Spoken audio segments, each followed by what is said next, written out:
Итак, друзья, переходим к уже тенденциям. Тенденции, друзья, это долгосрочные процессы, в данном случае длиной в 1 год, традиционный мой слайд. Период сравнения январь 2025 года на примере класс социальное жилье. Видим 350-335 долларов за квадратный метр. И январь 2026 год уже 500-550 долларов за квадратный метр, что показало в годовом измерении рост на 2,80%, ну почти на 3%. И как мы видим, еще раз повторимся, стоимость, в общем-то, повышалась последние, так сказать, 6 месяцев практически, да.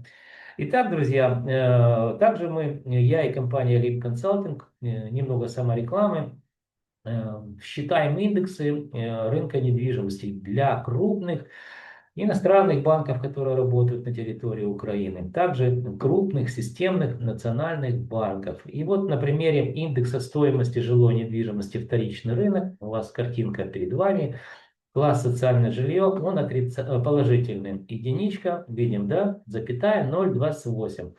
Ну, во-первых, что такое индекс? Индекс – это макроэкономический показатель, который характеризует, как изменяется стоимость недвижимости во времени. И на примере я вам показываю. 550, но если у вас есть статистические данные, это очень просто сделать. 550 делим на 535. Получаем рост в годовом измерении плюс 0,80% или положительный индекс единичка, запятая 0,28. Друзья, я знаю, что меня смотрят люди, которые работают в финансовых учреждениях, это управление по рискам или по риск-менеджменту. Данная категория специалистов по крупицам собирает эту информацию. Она им необходима, так как они знают, как меняется стоимость денег во времени. А я один из немногих в Украине, кто знает, как меняется стоимость квадратного метра недвижимости также во времени, что, в общем-то, я и на примере данного класса жилья вам и показываю. Поэтому эта синергия знаний, в общем-то, ваших и, естественно, моих, поможет вам, так сказать, и дальше облегчит бизнес-процессы, да, и, естественно, поможет мне дальше заниматься наукой, а компания Leap Consulting также работать в этой сфере и предоставляя консалтинговые услуги.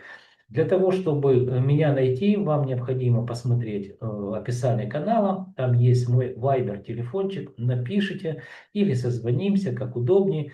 И я составлю техническое задание вместе с вами.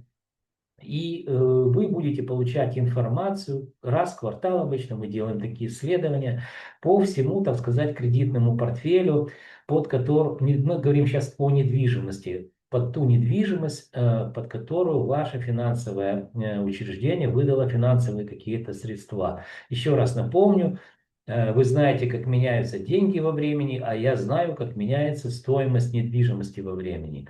В общем-то, это обоюдо, так сказать, выгодная работа. Итак, друзья, это была реклама.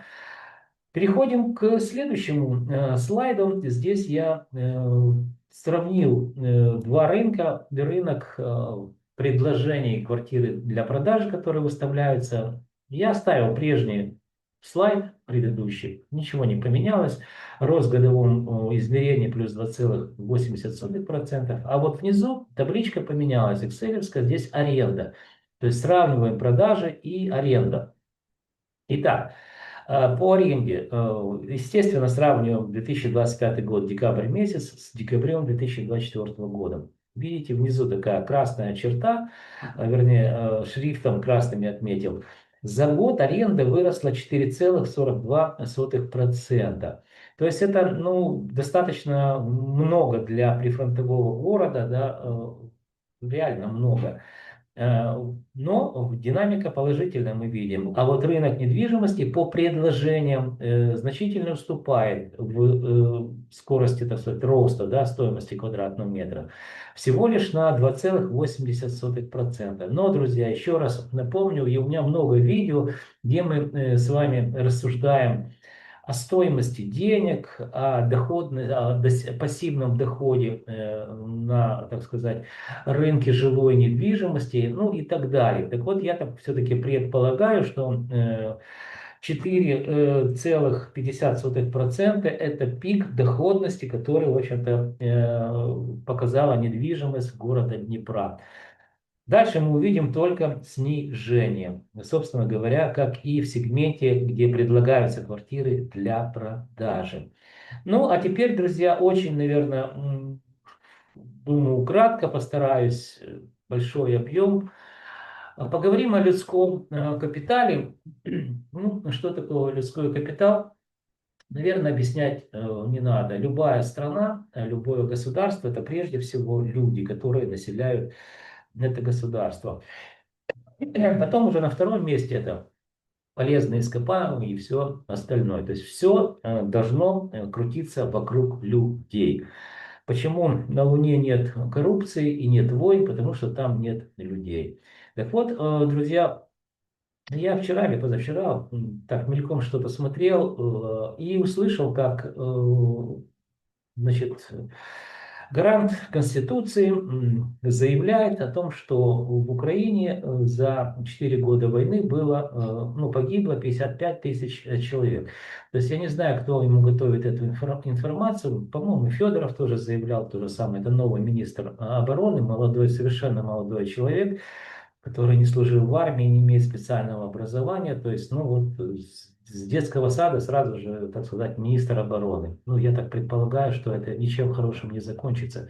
Но судя по тому, что, ну, я понимаю, что дезинформация, как с одной, так с другой стороны, во время войны никто не говорит, сколько людей убило. Но люди шумные, то есть нельзя же со всеми из них делать каких-то, ну, придурков. Ну как 55? Я бы рад, чтобы вообще ни один человек не погиб. Но вот давайте поговорим сейчас. Это всего лишь мое предположение. Причем оно абсолютно вот логично, как мне кажется. Да? Ну напишите, кто будет меня смотреть. Не моя информация. Вот смотрите, я даже ссылки даю на ресурсы. То есть это ж все можно посмотреть. Я просто взял и посчитал. Причем не я, опять видите, Google Map отрисовал линию вот эту фронта, да, ну, я себе представил, как проехать на автомобиле, чтобы было просто понятно, да, откуда появилась эта линия. Там, где сейчас находится линия фронта. Итого, вот видите здесь скриншот, 2174 километра. Вот это вся линия фронта, друзья. Теперь я полез, нашел ресурс, наш украинский ресурс, где военные аналитики пишут, что современная война, друзья, это не какая-то там Первая мировая или Вторая. Надо 100 человек на 1 километр фронта. То есть для того, чтобы вот удерживать эту линию фронта, 2174 километра, необходимо, чтобы 100 человек, ну тут 50-100, понятно, что вот здесь где менее интенсивно, здесь, наверное, и 50 человек, может чуть больше, а вот там, где активно идутся боевые действия, тут точно 100. Но я взял 100 человек на километр фронта.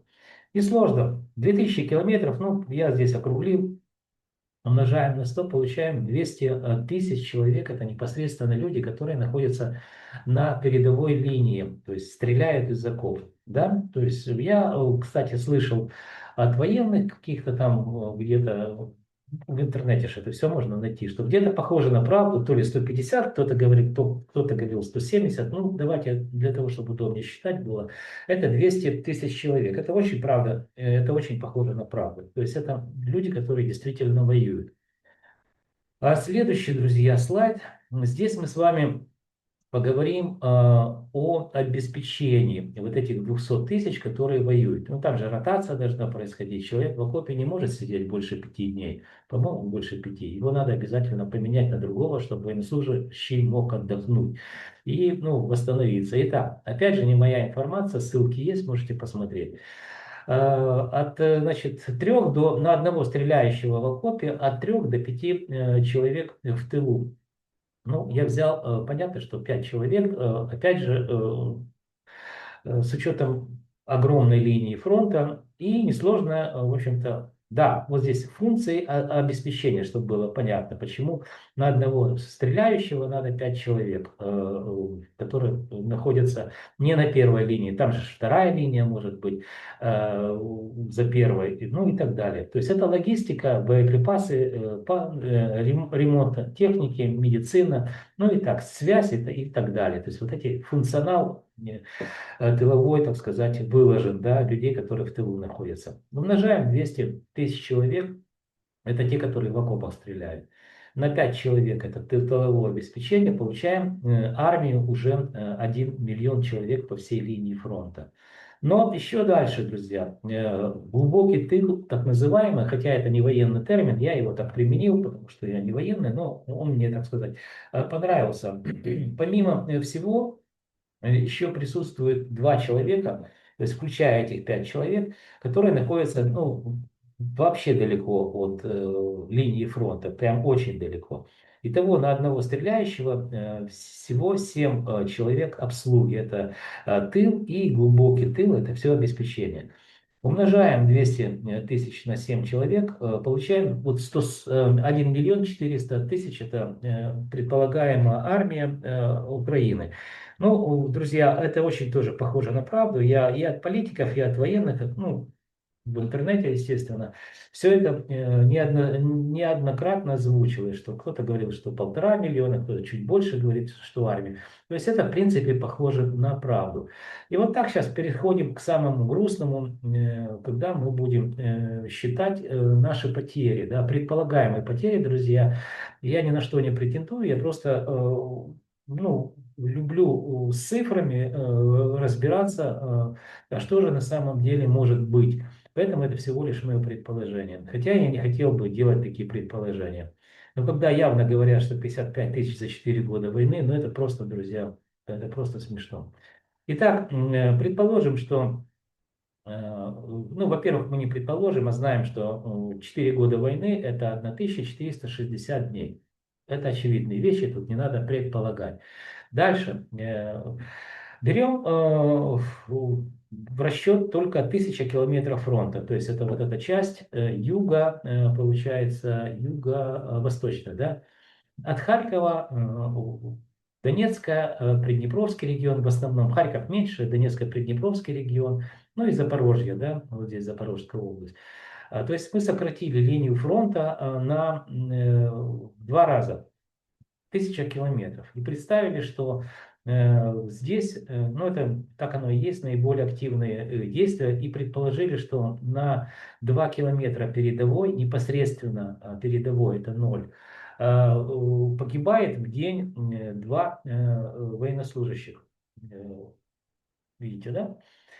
Вернее, на 2 километра погибает 1 солдат. Ну и несложно, друзья, по счету. Как ни кощунственно это бы звучало, считаем человеческие жизни, души человеческие. Это, конечно, никогда бы не мог подумать, что такой этим буду заниматься, но давайте все-таки дальше проговорим. Итак, мы видим, что погибает 500 солдат в день. На карте смотрим от Запорожья ну, до Харькова пускай. То есть вот эта часть, которая у нас северная часть, да, северо-восточная, здесь вообще мы не считаем никакие потери, а только где интенсивные бои ведутся. Это 500 человек в день. Несложно 500 умножить на количество дней. Понятно, что интенсивность где-то разная, но мы вот так все уравняли, да, предположили константа 500 человек. Понятно, что в какие-то дни погибает меньше, в какие-то, наверное, больше и в несколько раз больше. Но даже считая 500 человек умножим на 1460 дней, получаем, друзья, сколько? Это вообще как бы ужасное число.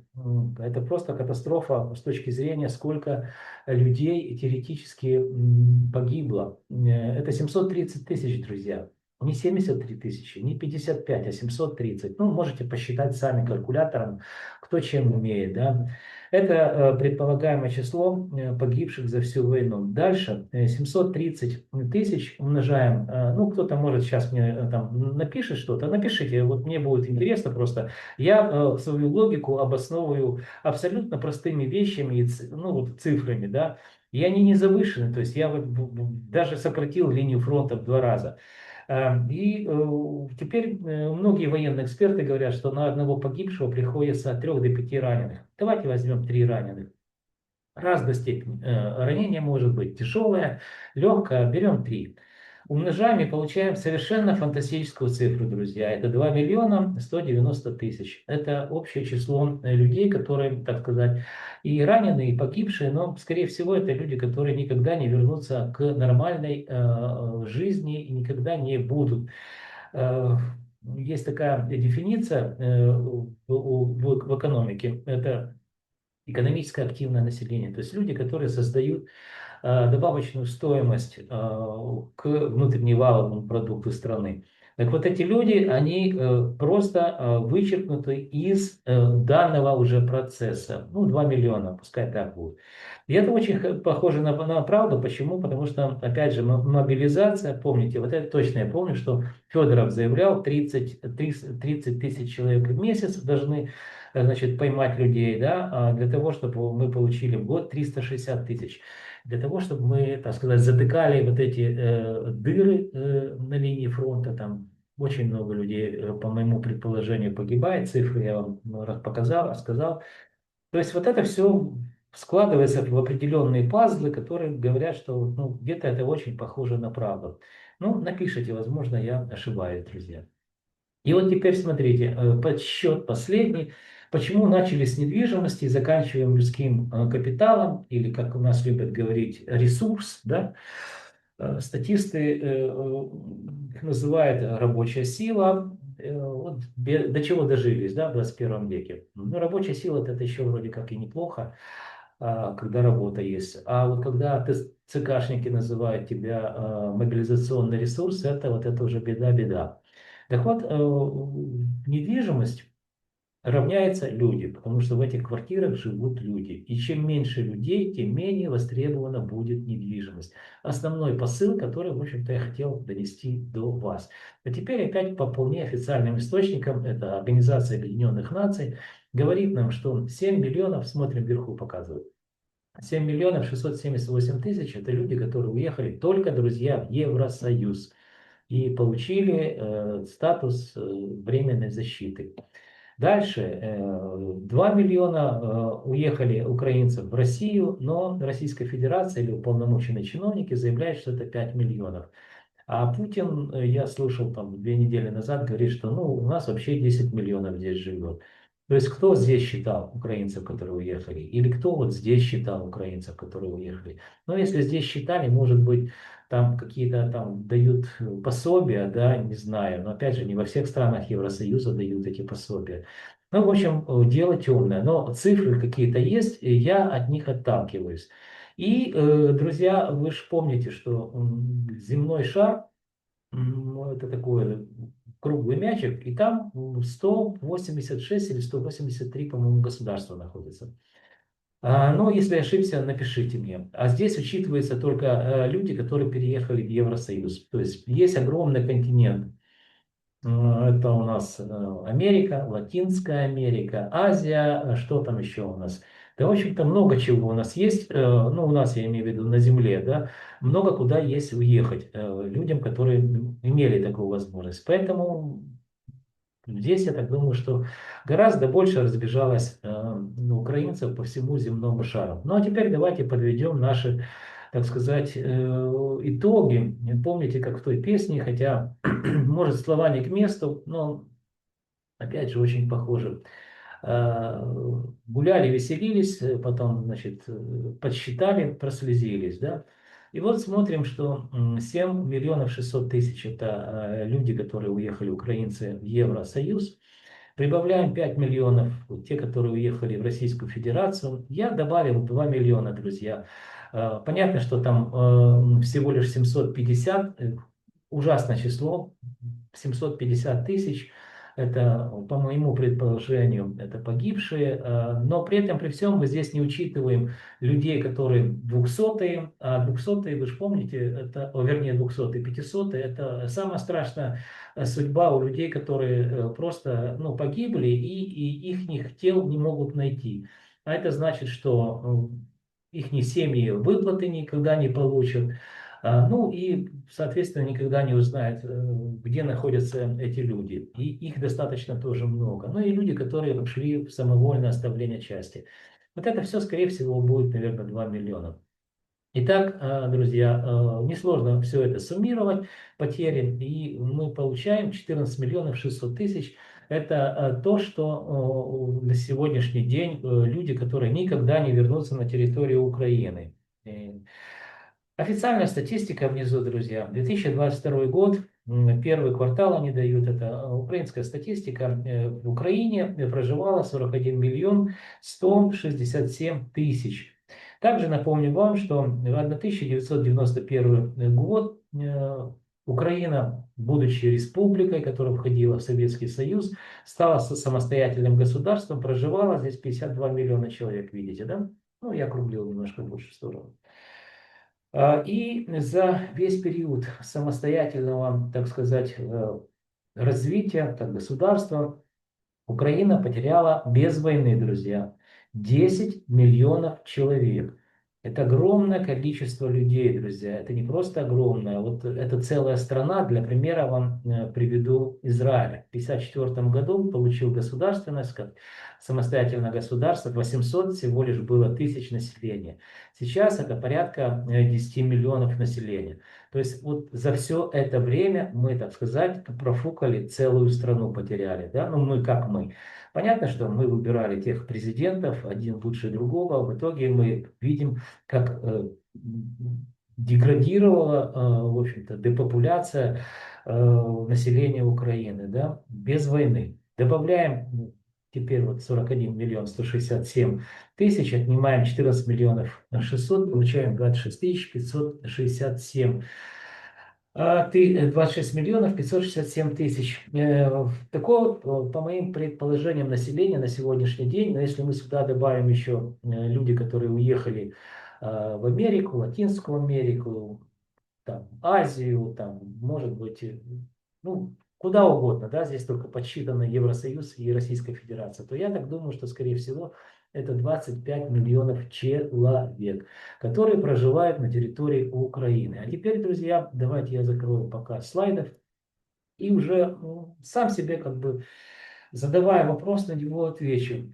Скажите, при такой демографии и при такой депопуляции населения, насколько будет востребована недвижимость?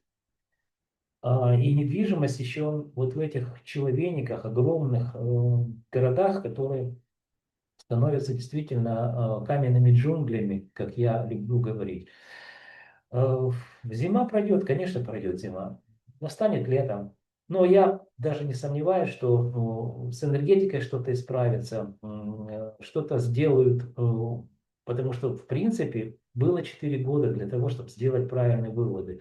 Я вам расскажу такую грустную историю очень, да, история грустная, потому что как только началась война, и потом, конечно, о прогнозах, ну, вы уже понимаете, да, что стоимость будет снижаться. Так вот, о грустной истории. Как только началась война, все вот эти патриоты-горлопаны из города Киева, естественно, что собрали вещички и уехали от греха, что называется, подальше. Тогда границы уже были закрыты, я тоже уехал, но ехать на Западную Украину и там платить сумасшедшие деньги за аренду, да, и чтобы тебе еще рассказывали, на каком языке ты разговаривал, я посчитал, это не нужно. Так вот, передвигаясь по пустым улицам города Киева, от блокпоста к блокпосту, почему? Потому что тогда метро не ходило, трамваи не ходили, эти автобусы не ходили, траншеи были выкопаны по Киеву, стояли ежи, и каждый квартал это был блокпост. Ну и понятно, что я вот натерпелся, да, переходя от одного блокпоста, магазины, кстати, не работали. У нас на Подоле работал всего лишь один магазин. То есть это, ну, магазин тот же идти, да, то есть один блокпост тебя останавливают, с учетом того, что у меня рязанская рожа, мне говорят, документы, проверка документов. Смотрят, а там еще рожден в России. Ну, труба дело, блин. Так что, ну, спасибо, что тогда хоть не это самое, не, так сказать, не расстреляли, что называется, без этого суда и следствия, да. И вот я это все к чему? Не в плане того, чтобы пожаловаться, а когда наверное, это был уже июнь месяц, да, июнь месяц был, когда Российская Федерация отвела войска от Броваров, а под Броварами это 20 километров от Киева было, с утра до вечера канонады, в общем-то, прилеты и все остальное. Так вот, как только Российская Федерация отошла от войска Российской Федерации от Киева, естественно, приехали люди, которые уехали. И, друзья, знаете, что произошло? Вот я просто к чему это подвожу. Вот почему за 4 года ничего не было предпринято. А это уже, я описал вам красочно тот период, когда это все происходило. Тоже света не было, тоже и воды не было, людей не было в том числе. И что сделал мэр города, который подрабатывает боксером или мэром, я до сих пор не разберусь. В общем, ну напишите, кто лучше знает, чем он занимается. Знаете, он что сделал? Он начал совершенно верно обелечивать приехавших людей. Каким образом? Он купил, я предполагаю, большое количество эвакуаторов, так как люди возвращались на машинах, и вот эти эвакуаторы, они просто так наловчились, вот сейчас людей воруют, а тогда воровали так машины. Собрали машинку, раз и увезли, собрали, раз и увезли. И это в таком количестве этих машин они натягали. А у моих знакомых там ни по разу, ни по два забирали машины. Город Киев был переполнен машинами, а стоянок же, парковок нет. То есть город строился, опять же, строился как попало, где попало, не предполагали ни стоянок, ничего не предполагали. Так вот, вместо того, чтобы сделать выводы, заняться обеспечением энергетики, там, защитой, я просто говорю о том, что не, все повторится так же. Кличко купил эти самые эвакуаторы и начал обелечивать приехавших киевлян и, так сказать, люди, которые не только киевляне. Ну вот вам вся и грустная история. Поэтому зима пройдет, потом лето наступит, потом придет еще одна зима, и она будет 100% хуже, чем вот эта зима. Почему? Никто не сделает никаких выводов. Ну, это не очевидные вещи. Я просто еще раз привел вам пример. А теперь переходим к недвижимости. Я не сомневаюсь, друзья, что недвижимость будет снижаться в своей стоимости. Ну, давайте можем предположить краткосрочный прогноз до марта месяца, то есть мы увидим, как в феврале месяце, который пройдет, будет -1%. В марте будет -1%. Итого, сравнивая март месяц 2026 года с мартом месяцем 2025 года, мы увидим, что, друзья, снижение на 2%, а в годовом измерении это будет, ну сейчас там, по-моему, 2,5%, ну будет где-то, наверное, может 0,5% еще роста, положительная еще динамика будет оставаться. Но это, друзья, уже начало, так сказать, вот этих тенденций по снижению стоимости. И стоимость эта самая будет снижаться и дальше. Ну, в общем-то, напишите, как вы думаете, возможно, я ошибаюсь. Ну, это такое дело. Я ежемесячно записываю подобные видео. Если ошибаюсь, скажу, друзья, извините, ошибся. Мои, так сказать, прогнозы были неправильными. И все остальное, что касается, так сказать, развития событий, было совершенно неадекватно и неправильно. Друзья, пришло время прощаться. Для того, чтобы вы знали, что происходит на рынке недвижимости, вам необходимо что сделать? Правильно, подписаться на мой канал. Вы также можете лайки ставить, дизлайки, также можете задавать мне вопросы, я с удовольствием отвечу адекватным людям. А еще вы должны помнить, что я ваш скромный слуга и компания Alim Consulting готовим для вас ежемесячные обзоры рынка недвижимости, которые, я уверен, станут для вас компасом или же картой в каменных джунглях рынка недвижимости Украины. Друзья, до встречи в следующих моих видеороликах.